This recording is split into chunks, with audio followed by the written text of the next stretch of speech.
Hello and welcome back to Blue Geek Reviews, and welcome to the premiere edition of a new segment for this channel called Blue Geek Sports. Basically what this segment will be is basically sports in general. It'll mainly be focusing on football, and once the season comes around, American football, based on my two um, big passions in terms of sport, which are, of course, both sports. Um, for those who've never tuned into the channel before, as far as football, or soccer as North Americans call it, I'm a massive Everton fan, being from the city of Liverpool and living pretty much 15-minute walk away from Goodison Park. And as far as NFL goes, I'm a huge New York Giants fan. As you can see today, I'm wearing a New York City t-shirt.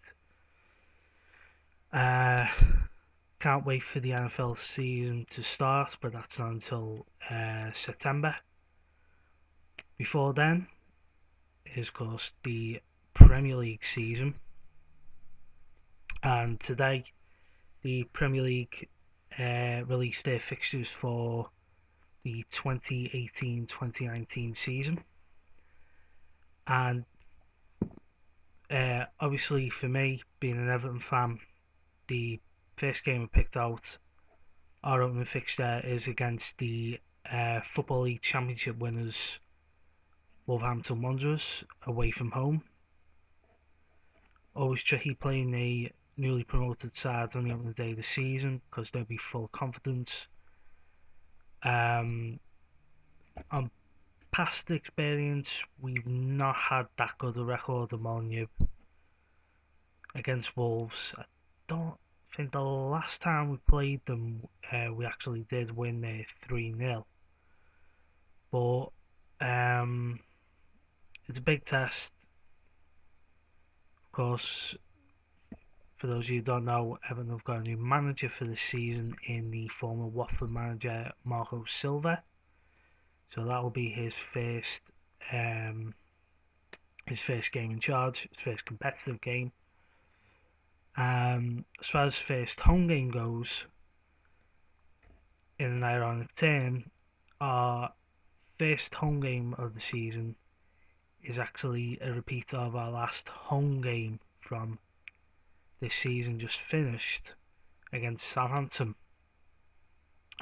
On that day, we were really awful, but we scraped a last minute draw. So not about 2 games to start.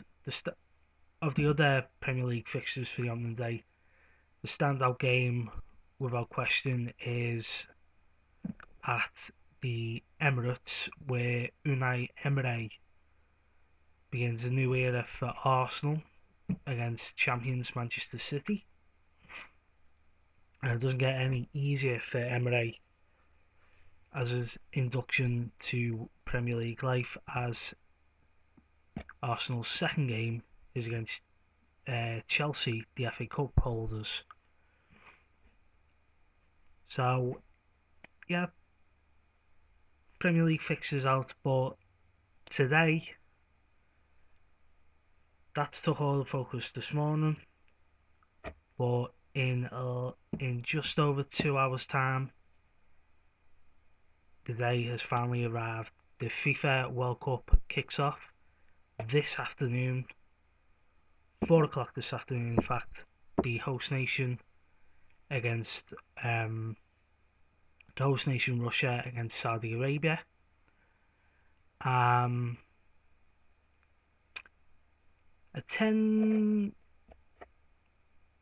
Opening games can be a bit hit or miss with the World Cup. In the past, there's been some major upsets, such as Senegal beating world champions France in 2002.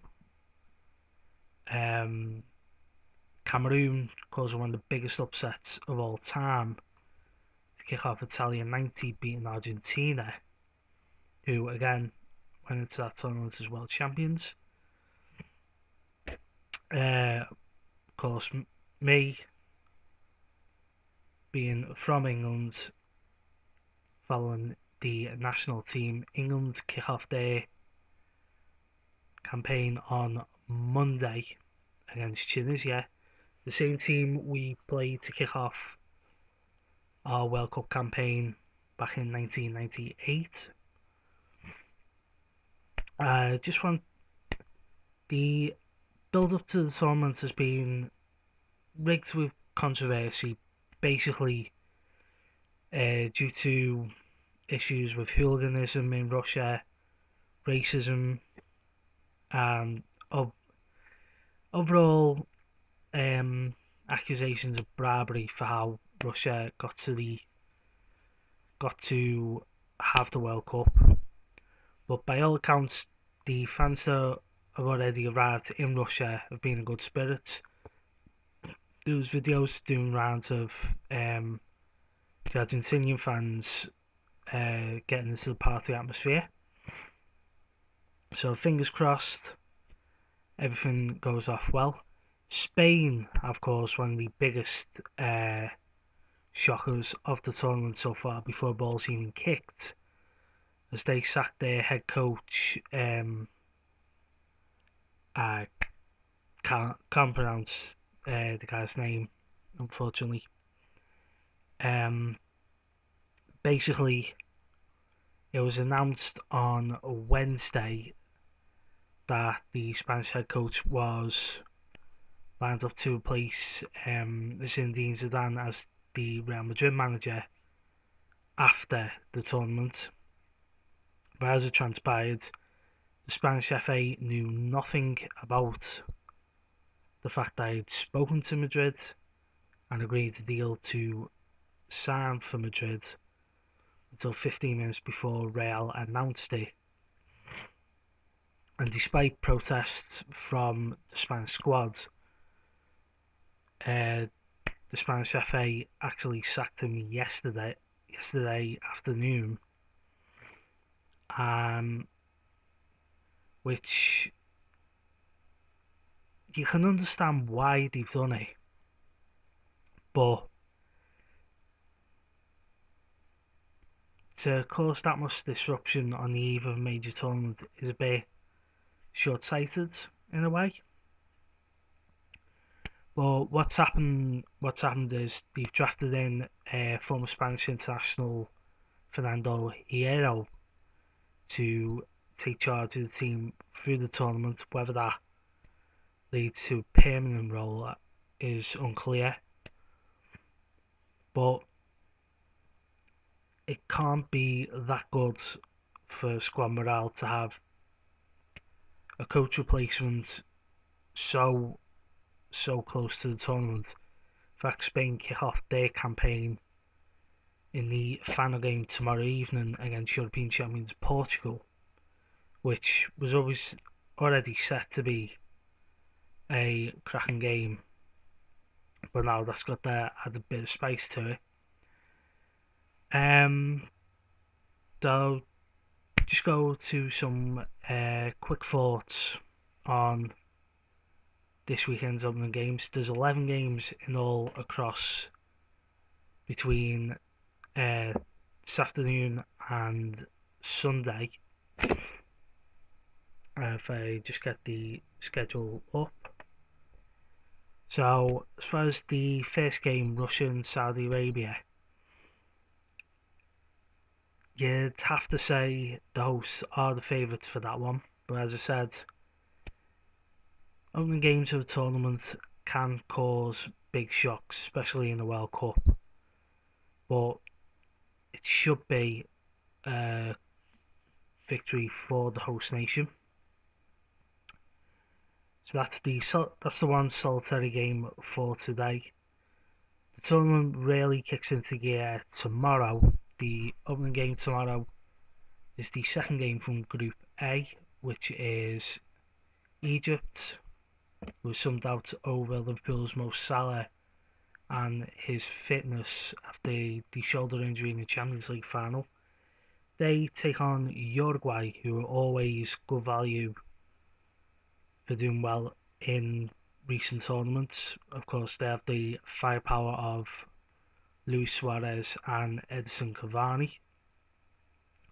And again, much like the opening game, you'd expect Uruguay to comfortably win that. But if Salah does get past fit, then he'll cause 1 or 2 problems for their defence. That is a 1 o'clock kickoff UK time. The second game of the day kicks off Group B as probably the least interesting to say of all the opening games, as you would imagine the 2 teams involved, Morocco and Iran, will be the also-rans of the group. So they face off in the second game, and of course, as I mentioned, it's Portugal against Spain in the final game. Saturday is where is probably the most football heavy day of the whole tournament, as there are 4 games beginning at 11 a.m. UK time, with the opening game from Group C is France take on Australia.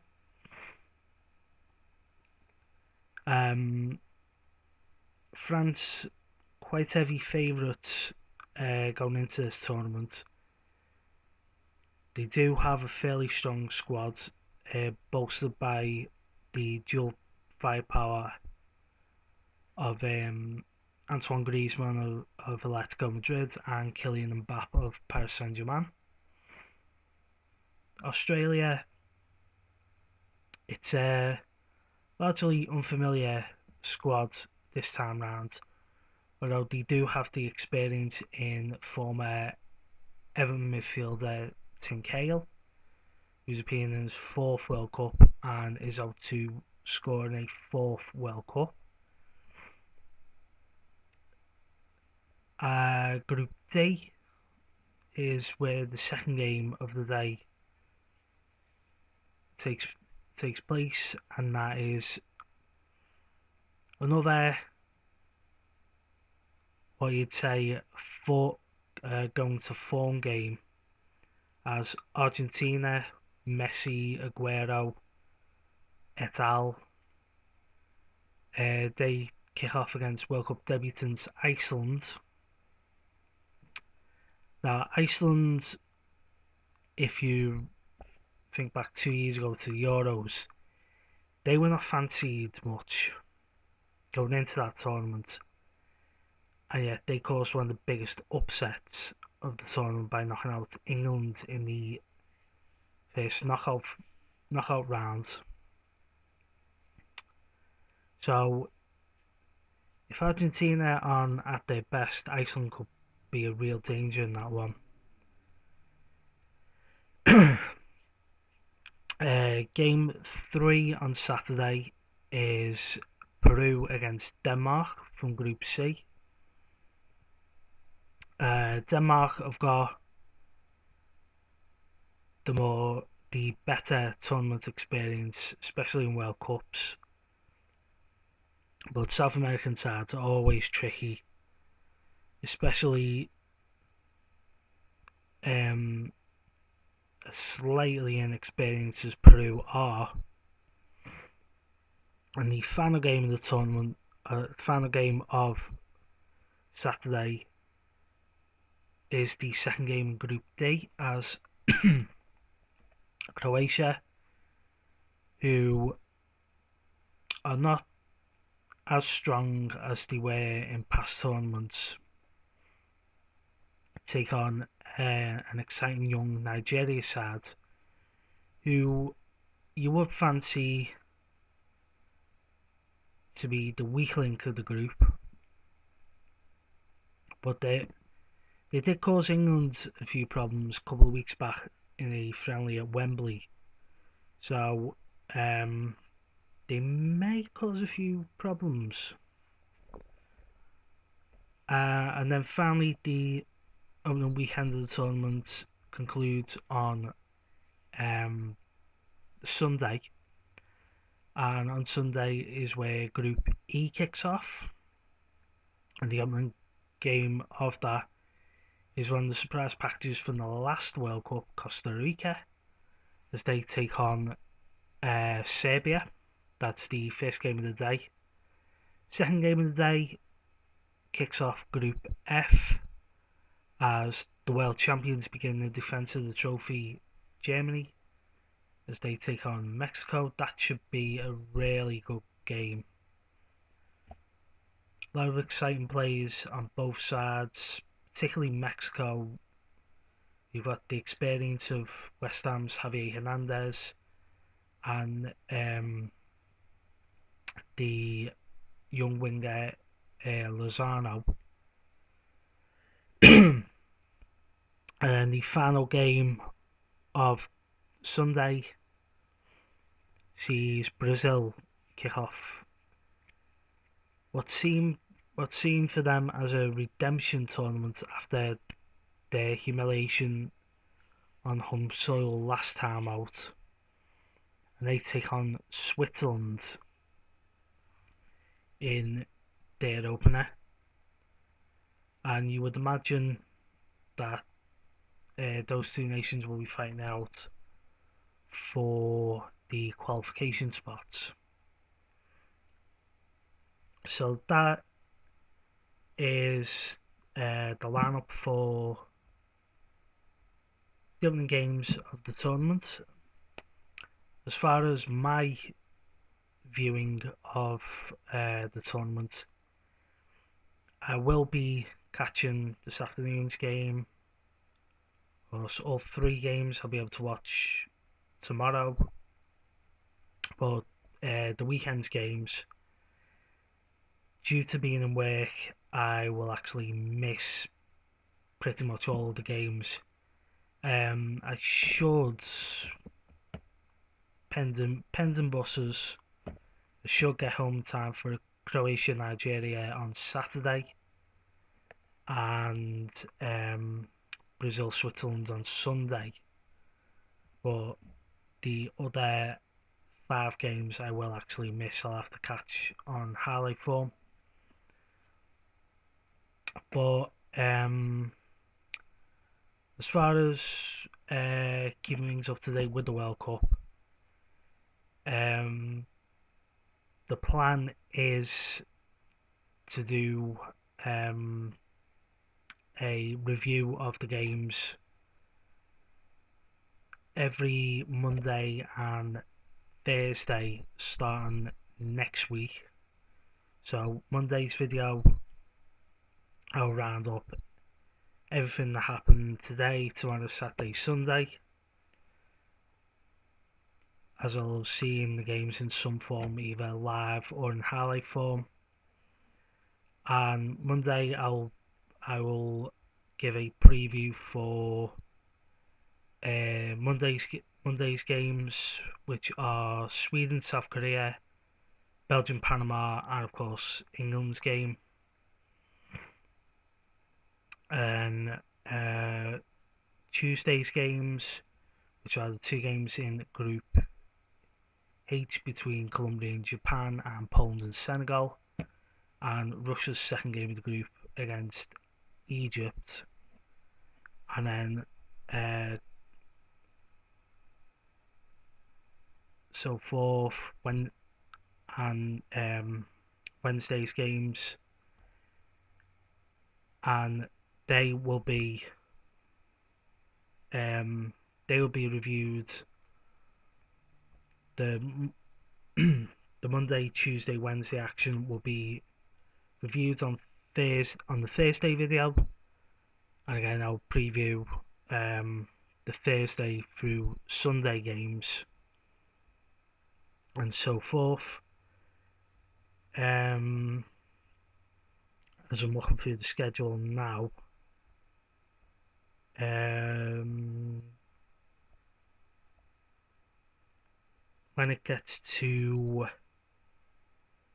the Thursday, the 28th of June, which is in 2 weeks' time, that video will be looking ahead to the last 16 games,